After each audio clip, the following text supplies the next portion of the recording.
આપ સર્વોને હેતપૂર્વક જય શ્રી સ્વામિનારાયણ।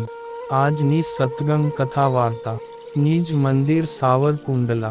આજની સત્સંગ કથા વાર્તા શ્રી હરિચરિત્ર ચિંતામણી ભાગ 1 સોરઠની ચરિત્ર કથા ભાગ 83। ગઈ કાલે આપને શ્રી હરિના દિવ્ય ચરિત્રો સાંભળ્યા। હવે તેમના આગળના ચરિત્રો ખૂબ જ હેતપૂર્વક સાંભળશું।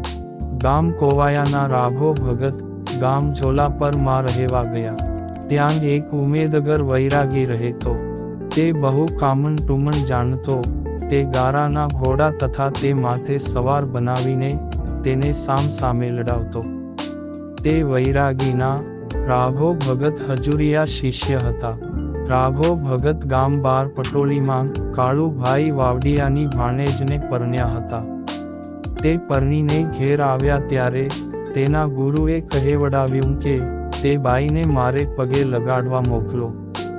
ત્યારે તે બાઈ તો સત્સંગી હતા એટલે બોલ્યા જે અમે તો સત્સંગી છીએ, માટે પર પુરુષને પગે લાગવા નહીં જાવ, અને તેમાં પણ આવા દુતારાને તો હું પગે નહીં જ લાગું। તે વાતની વૈરાગીને ખબર પડી ત્યારે તે ખીજાઈને બોલ્યો કે તે બાઈને હું ચકલી કરીને ઉડાડી દઈશ। તે વાતની રાઘા ભગતને ખબર પડી ત્યારે તેને તે વૈરાગીનો અવગુણ આવ્યો ને જાણ્યું જે આવા ગુરુથી આપનું કાંઈ કલ્યાણ નહીં થાય, માટે હવે કોઈ સારા સંત કે ભગવાન મળે તો ઠીક, પણ હવે આપને આવા જે દુતારા વૈરાગીઓનો સંગ કરવો નથી। એમ ધારીને પછી એક દિવસ કોઈ બ્રાહ્મણને પૂછ્યું જે જીવનું કલ્યાણ થાય એવો ઉપાય બતાવો। ત્યારે તેમને કહ્યું જે ગિરનાર માંગ તમને સિદ્ધ મળશે, તે તેમનો સમાગમ કરજો। ત્યારે તે ગિરનાર ગયા ને બધે ફર્યા પણ ક્યાંય સિદ્ધ મળ્યા નહીં। ત્યારે તેમને ત્યાં કોઈ સારા બ્રાહ્મણને પૂછ્યું કે કલ્યાણ થાય તેવો ઉપાય બતાવો। ત્યારે તેણે કહ્યું જે તમે બદ્રીનાથ જાઓ તો કલ્યાણ થાય। ત્યારે તેઓ બદ્રીનાથ જવાનો વિચાર કરીને ઘેર ગયા ને પોતાના સગા ગામ વાવેરામાં હતા ત્યાં જઈ તેમને કહ્યું જે મારે બદ્રીનાથ જવું છે। ત્યારે તેઓએ પૂછ્યું કે તમારે ત્યાં શા સારું જવું છે? ત્યારે ભગત બોલ્યા મારે તો કલ્યાણ થાય માટે ત્યાં જવું છે। ત્યારે તેઓએ કહ્યું આ ગામમાં સ્વામિનારાયણના સાધુ રાઘવાનંદ સ્વામી આવ્યા છે, તેના દર્શન કરો તો પાપ બળે એવા પ્રતાપી સંત છે।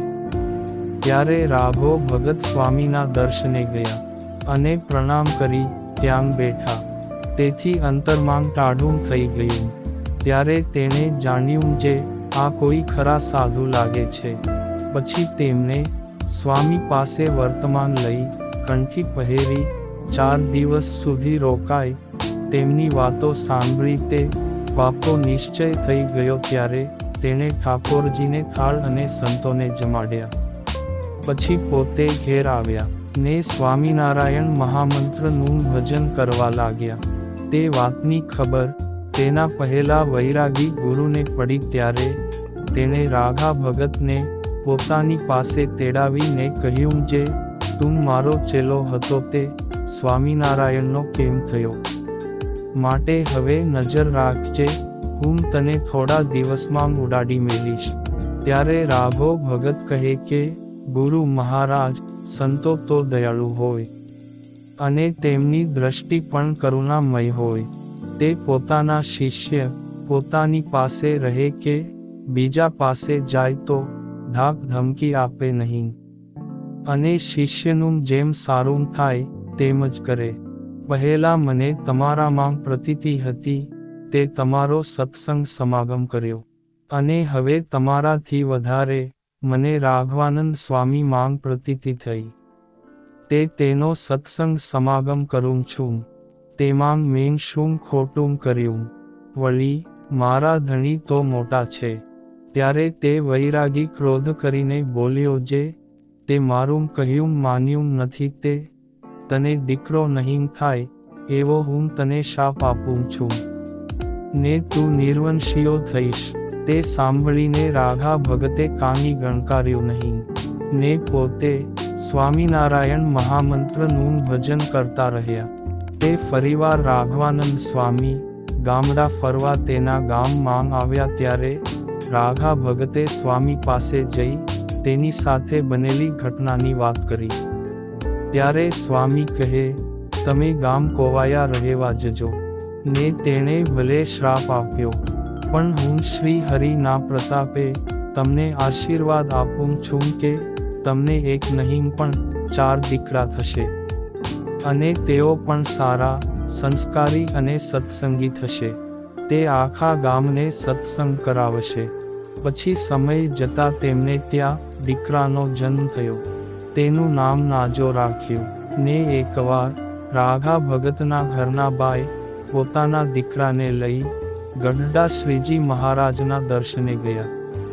તે શ્રી હરિ સભા કરીને બેઠા હતા. ત્યાં જઈ પંચાંગ પ્રણામ કર્યા ને પોતાના છોકરાને પણ પગે લગાડ્યો. ત્યારે તેનો છોકરો મહારાજની પાસે જઈ ઢોલિયા ઉપર ચડી તેમના જમણા પગનો અંગૂઠો ચૂસવા લાગ્યો. તે મહારાજે તે છોકરાના વાસામાં હાથ મૂક્યો અને બોલ્યા, જે આ તો બહુ સારા ભક્ત થશે. એમ કહીને ગામ પીઠડીના પુત્રી બાઈને કહ્યું, જે આને તેડી લ્યો અને તેની માને આપો. તે સમયે મૂળજી બ્રહ્મચારી ડોડા શેકીને માથે મસાલો લગાવી એક થાળીમાં શ્રીજી મહારાજ માટે લાવ્યા. તેમાંથી એક ડોડો લઈને તેમને પહેલાં બાળકને દીધો ને બોલ્યા, જે આ તો અક્ષરના મુખ છે ને બીજા 3 મુખ હજી તમારે ઘેર અવતરશે. તે સાંભળીને બાઈને ઘણો હરખ થયો. પછી સમયો કરીને ઘેર ગયા ને તેમને વારાફરતી બીજા 3 પુત્રો થયા, જેના નામ જોધો, પૂંજો અને વિસામણ રાખ્યા. વળી એકવાર શ્રીહરિ માંદા થયાના સમાચાર સાંભળીને રાઘો ભગત ગઢડા ગયા ને મહારાજને દંડવત કરી પગે લાગ્યા.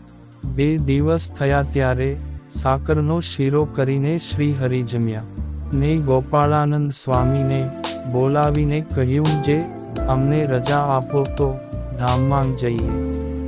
ત્યારે સ્વામી કહે, મહારાજ તમે તો સમર્થ છો, વળી સ્વતંત્ર પણ છો, તે તમે ધાર્યું હોય તેમ કરો.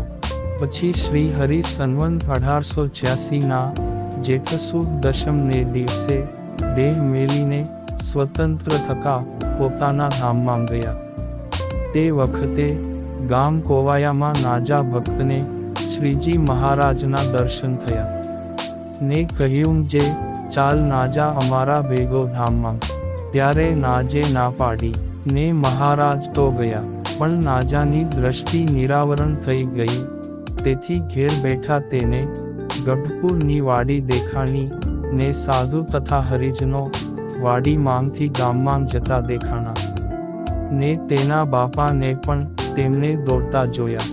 તેવામાં નાજાને સ્મૃતિ આવી અને જાગૃત થયો. પછી પોતે રોતો રોતો ગામના ચોરે ગયો ને ત્યાં ગઢેરા બેઠા હતા.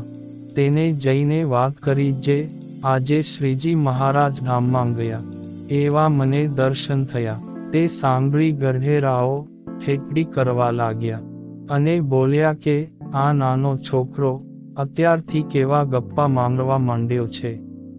ત્યારે તે છોકરો કહે, મારી વાત તમને ખોટી જણાતી હોય તો આજનો દિવસ યાદ રાખજો ને મારા બાપા આવે ત્યારે તેમને પૂછી જોજો. પછી તે રોતો રોતો તેની માં બીજાને ઘેર બેસવા ગઈ હતી ત્યાં ગયો. ત્યારે તેણે પૂછ્યું, જે શા માટે રોવે છે? ત્યારે તે કહે, શ્રીજી મહારાજ ધામમાં ગયા.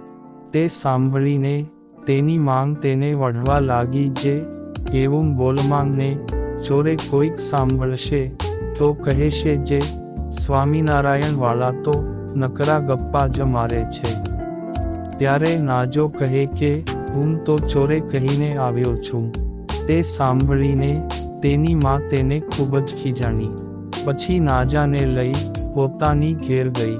તે 4 દિવસ કેળે પોતાનો ધણી ઘેર આવ્યો ત્યારે તેણે વાત કરી જે શ્રીજી મહારાજ દશમને દિવસે બપોરે ધામમાં ગયા ને ચોરે બેઠેલા ગઢેરાઓને પણ બોલાવીને તે વાત કરી. ત્યારે તેઓ બોલ્યા કે તારા દીકરા નાજાએ અમને જે વાત કરી હતી તે પ્રમાણે બરોબર વાત મળી. તે સાંભળીને તેમને પરચો મનાણો. તે બોલ્યા જે સ્વામિનારાયણ ભગવાન ખરા અને તેમના ભક્તો પણ ખરા. પછી તેઓ પણ વર્તમાન ધારીને સત્સંગી થયા. પછી ઘણા વર્ષે રાઘા ભગત માંદા થયા ત્યારે શ્રી હરિએ તેમને દર્શન દઈ કહ્યું જે 2 દિવસ પછી અમે તમને ધામમાં લઈ જઈશું. પછી શ્રી હરિ અંતર્ધાન થયા ત્યારે તેમને પોતાના સગા કુટુંબીઓને બોલાવીને કહ્યું જે 2 દિવસ પછી મારે ધામમાં જાવું છે. તે સહુ ત્યાં રોકાણા ને 3જો દિવસ થયો ત્યારે સવારે પૂજા પાઠ કરી પોતે પરવારિયાને સહુ સગાવાલાને ટીમણ કરાવી. બોલ્યા જે આજે બપોરે મારે ધામમાં જવાનું છે તો તમે સૌ વહેલાસર જમી લેજો. ત્યારે ઘરના માણસે રસોઈ બનાવીને સૌને જમાડ્યા. પછી સૌ રાઘા ભગત પાસે આવીને બેઠા ને શ્રી હરિનું ભજન કરવા લાગ્યા. તે બપોર ટાણું થયું ત્યારે શ્રી હરિએ રાઘા ભક્તને દર્શન દીધા. તે તેમને સગાઓને કહ્યું જે મને શ્રીજી મહારાજ તેડવા આવ્યા છે તે હું તેમની સાથે ધામમાં જાઉં છું. પછી જય સ્વામિનારાયણ કહી તે તો શ્રી હરિ સાથે ધામમાં ગયા. ત્યાર પછી રાઘા ભગતના દીકરા નાજાને મંદવાડ થયો ત્યારે તેનો દીકરો દેસુ ગામ નોરમાંગ સ્વામી મહાપુરુષદાસજી હતા ત્યાં જઈને પગે લાગી રોઈ પડ્યો. ત્યારે સ્વામી કહે તારે શું દુઃખ છે તે વાત કરને. ત્યારે તે કહે મારા બાપા માંદા થયા છે તે આવા કાળમાં મરી જશે તો શું થશે માટે દયા કરીને તેને હમણાં રાખો તો ઠીક. તે સાંભળીને સ્વામી કહે કે તું ઘરે જા ને હું તારે ગામ આવીશ ત્યારે તારો બાપ ધામમાં જશે. અમે આવ્યા વિના તારો બાપ દેહ મેલશે નહીં. પછી પીઠો ઘેર આવ્યો ત્યારે તેના બાપે પૂછ્યું જે તું ક્યાં ગયો હતો. ત્યારે તે કહે હું મહાપુરુષદાસજી સ્વામી પાસે ગયો હતો ને તેમને કહ્યું છે જે હમણાં તમારો દેહ નહીં પડે. એ પછી 3 વર્ષ પસાર થયા ત્યારે નાજા ભક્તને તાવ આવ્યો. ત્યારે તેના દીકરા દેશુને કહે જે તું જૂનાગઢ જા ને સ્વામીને તેડી આવ કારણ કે સ્વામીએ વચન દીધું છે તે તેમના આવ્યા વિના મારો દેહ નહીં પડે માટે તું જા.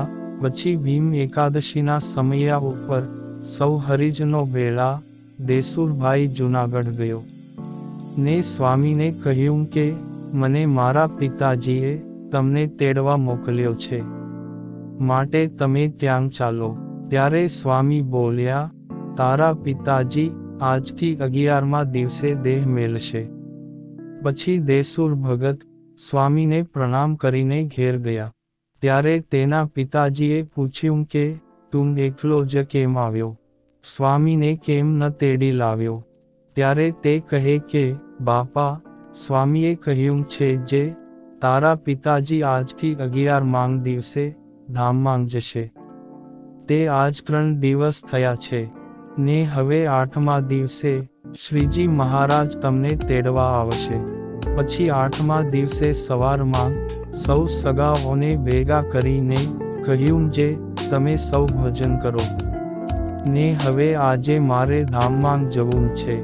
ત્યારે સૌ ભજન કરવા લાગ્યા ને થોડી વારે શ્રી હરિ સંતો સાથે પધાર્યા. તે નાજા ભક્તને દર્શન થયા.